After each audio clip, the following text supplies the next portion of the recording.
Genesis Kapitulo 32. At ipinagpatuloy ni Jacob ang kanyang paglakad, at sinalubong siya ng mga anghel ng Diyos. At sinabi ni Jacob nang makita niya sila, ito'y hukbo ng Diyos, at tinawag niya ang pangalan ng dakong yaon na Mahanaim. At si Jacob ay nagpasugo sa unahan niya kay Esau, na kanyang kapatid sa lupain ng Ser, na parang ng Edom. At inutusan niya sila, na sinasabi, ganito ninyo sabihin sa aking Panginoong kay Esau, ganito ang sabi ng iyong lingkod na si Jacob, dumon ako kay Laban at ako'y natira roon hanggang ngayon. At mayroon akong mga baka, at mga asno, at mga kawan, at mga aliping lalaki at babae, at ako'y nagpasugo upang magbigay alam sa aking Panginoon, upang makasumpong ng biyaya sa iyong paningin. At ang mga sugo ay nagsipagbalik kay Jacob, na nagsipagsabi, dumating kami sa iyong kapatid na kay Esau, at siya rin naman ay sumasalubong sa iyo, at 400 tao ang kasama niya. Nang magkagayo'y natakot na mainam si Jacob at nahapos at kanyang binahagi ang bayang kasama niya, at ang mga kawan, at ang mga bakahan, at ang mga kamelyo ng 20 pulutong. At kanyang sinabi, kung dumating si Esau sa isang pulutong, at kanyang saktan, ang pulutong ang natitira ay tatanan. At sinabi ni Jacob, O Diyos ng aking amang si Abraham, at Diyos ng aking amang si Isaac, O Panginoon, na nagsabi sa akin, magbalik ka sa iyong lupain at sa iyong kamag-anakan, at gagawan kita ng magaling. Hindi ako marapat sa kabababaan ng lahat ng kawan, at ng buong katotohanan na iyong ipinakita sa iyong lingkod, sapagkat dala ko ang aking tungkod, na dinaanan ko ang Jordang ito, at ngayon naging 20 pulutong ako.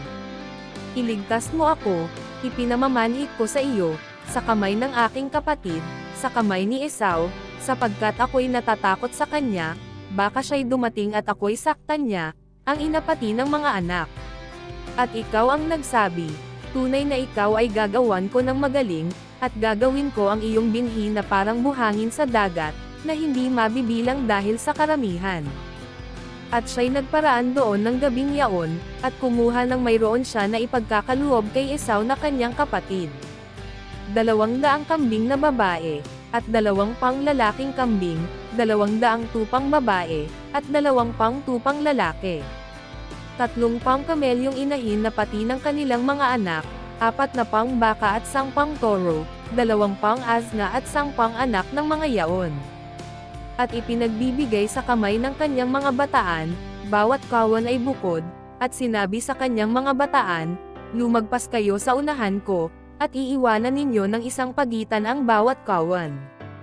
At iniutos sa una, na sinasabi, pagka ikaw ay nasumpungan ni Esau na aking kapatid, at ikaw ay tinanong na sinasabi, kanino ka? At saan ka paroroon? At kanino itong nang asa unahan mo? Kung magkagayo'y sasabihin mo, sa iyong lingkod na kay Jacob, isang kaloob nga, napadala sa aking Panginoong kay Esau, at, narito, siya'y nasa hulihan din naman namin. At iniutos din sa ikalawa, at sa ikatlo, at sa lahat ng sumusunod sa mga kawan, na sinasabi, sa ganitong paraan sasalitain ninyo kay Esau, pagkasumpong ninyo sa kanya. At sasabihin ninyo, saka, narito, ang iyong lingkod na si Jacob, ay nasa hulihan namin, sapagkat kanyang sinabi, paglulubagan ko ang kanyang galit sa pamamagitan ng kaloob na sumasaunahan ko, at pagkatapos ay makikita ko ang kanyang mukha, marahil ay tatanggapin niya ako. Gayon isinaunahan niya ang mga kaloob, at siya'y natira ng gabing yaon sa pulutong. At siya'y bumangon ng gabing yaon, at isinama niya ang kanyang 2 asawa, at ang kanyang 2 alilang babae, at ang kanyang 11 anak at tumawid sa tawiran ng Jabok.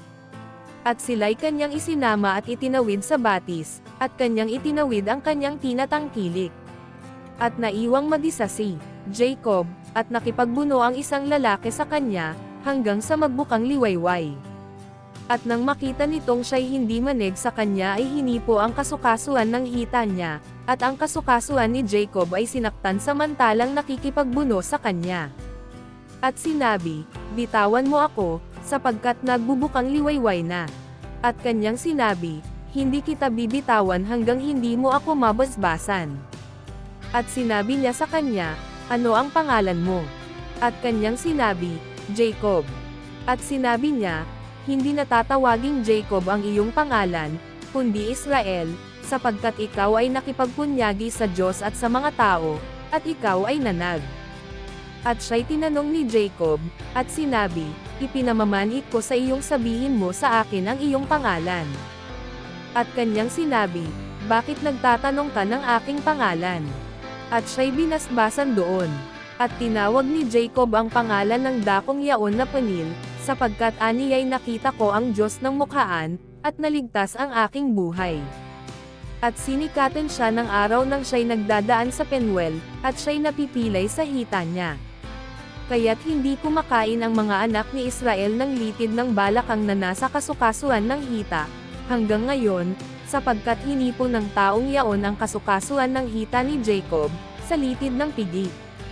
Genesis Kapitulo 33. At itinangin ni Jacob ang kanyang mga mata at tumingin, at, narito, si Esau ay dumarating, at kasama niya'y 400 tao. At kanyang binahagi ang mga bata kay Leah at kay Rachel, at sa 2 alilang babae. At inilagay niya ang mga alila na kasama ng kanilang mga anak na pinakapanguna, at si Leah na kasama ng kanyang mga anak na pinakapangalawa, at si Rachel at si Jose na pinakahuli. At siya naman ay lumagpas sa unahan nila, at yumukod sa lupa na makapito, hanggang sa nalapit sa kanyang kapatid. At tumakbo si Esau na sinalubong siya, at niyakap siya at niyapos siya sa leeg, at hinagkan siya, at nagiyakan. At itinangin ni Esau ang mga mata niya, at nakita ang mga babae at ang mga bata, at sinabi, "Sino-sino itong mga kasama mo?"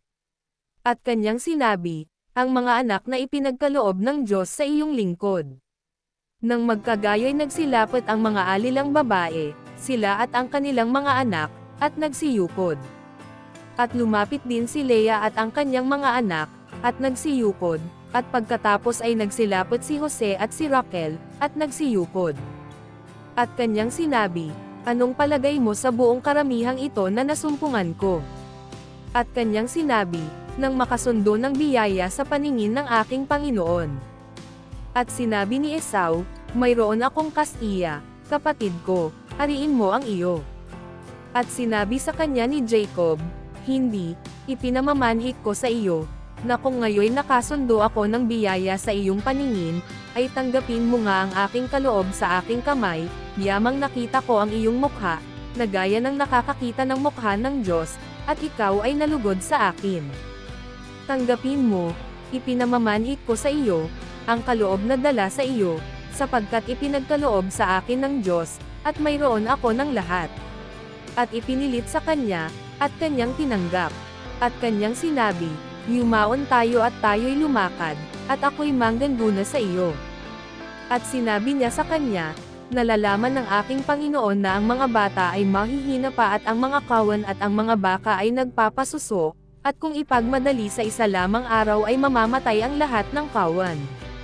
Magpauna ang aking Panginoon sa kanyang lingkod, at ako'y mamamatnubay na dahan-dahan, ayon sa hakbang ng mga hayop na nasa aking unahan, at ng hakbang ng mga bata, hanggang sa makarating ako sa aking Panginoon sa Ser." At sinabi ni Esau, "Pahintulutan mong iwan ko sa iyo ang ilan sa mga taong kasama ko." At kanyang sinabi, "Ano pang dahil nito? Makasundo nawa ako ng biyaya sa paningin ng aking Panginoon." Gayon nagbalik si Esau ng araw ding yaon sa kanyang lakad sa Ser. At si Jacob ay naglakbay sa Suket, at nagtayo ng isang bahay para sa kanya, at iginawa niya ng mga balag ang kanyang hayop, kaya tinawag ang pangalan ng dakong yaon na Suket. At dumating si Jacob na payapa sa bayan ng Sikhem, na nasa lupain ng Canaan, nang siya'y manggaling sa Padan Aram, at siya'y humantong sa tapat ng bayan, at binili ang pitak ng lupa na pinagtayuan ng kanyang tolda, sa kamay ng mga anak ni Hamor, na ama ni Sikhem, ng 100 putol na salapi, at siya'y nagtindig doon ng isang dambana, at tinawag niyang El Elohe Israel.